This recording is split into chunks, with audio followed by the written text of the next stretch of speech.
रविकांत तुपकर यांना शेतकरी संघटनेचा पाठिंबा. प्रदेशाध्यक्ष ललित बहाळे यांनी पत्रकार परिषदेत घोषित केला सशर्त पाठिंबा.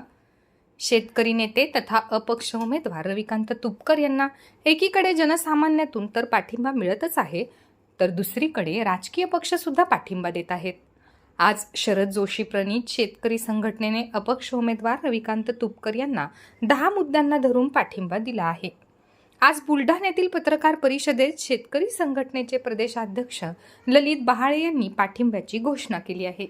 या पाठिंब्यामुळे तुपकर यांचे हात अधिकच बळकट झालेत, तर या निर्णयाचे मी स्वागत करतो, अशी प्रतिक्रिया रविकांत तुपकर यांनी दिली आहे. बुलढाणा लोकसभा मतदारसंघामध्ये रविकांत तुपकर यांना शेतकरी संघटना सक्रिय पाठिंबा देते आहे आणि त्यांचे सगळे कार्यकर्ते त्यांचं जोमाने काम करतील. जे काही त्यांनी शरद जोशींच्या विचारावर ते चालणार आहेत, त्याच्यामुळे अटी शर्ती टाकण्याचा काही प्रश्न नाही. पण एक सामंजस्य करार आमच्यामध्ये झाला आहे आणि तो शरद जोशीच्या विचाराला प्रतिबिंबित करतो.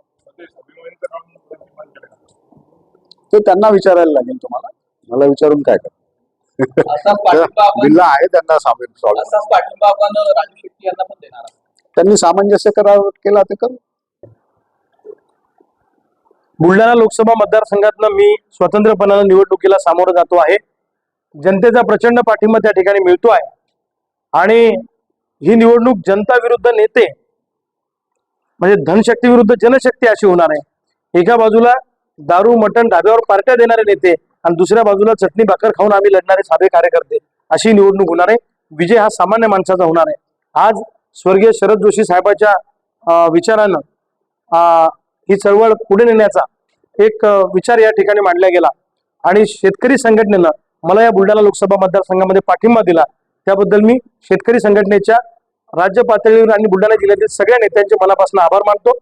शेतकरी संघटनेची ताकद माझ्या पाठीशी उभं राहिल्यामुळे विजयाचा मार्ग माझा सुकर झालेला आहे. त्याबद्दल मी शेतकरी संघटनेचे मनापासून धन्यवाद व्यक्त करतो. विचारधारा काय, आमच्या सगळी विचारधारा स्वर्गीय शरद जोशींचीच आहे. आमची शेतकरी चळवळीची एकच विचारधारा आहे, शेतकऱ्यांचं कल्याण करणं ही आमची विचारधारा आहे. तुम्हाला खासदार प्रतापराव जाधवांच्या पायाखालची वाळू सरकलेली आहे. सगळे नेते एका बाजूला आणि आम्ही गावगाड्यातले सामान्य माणसं एका बाजूला. विजय आमचा आहे. रविकांत तुपकरचं जर काही खरं नाही तर तुम्ही 10-15 मिनिटं माझ्यावर भाषण करता, याचा अर्थ तुमच्या पायाखालची वाळू सरकलेली आहे. मुख्यमंत्री एकनाथ शिंदेना बुलढाणा जिल्ह्यात तळ ठोकून राहावं लागतं, याच्यातच आमचा विजय आहे.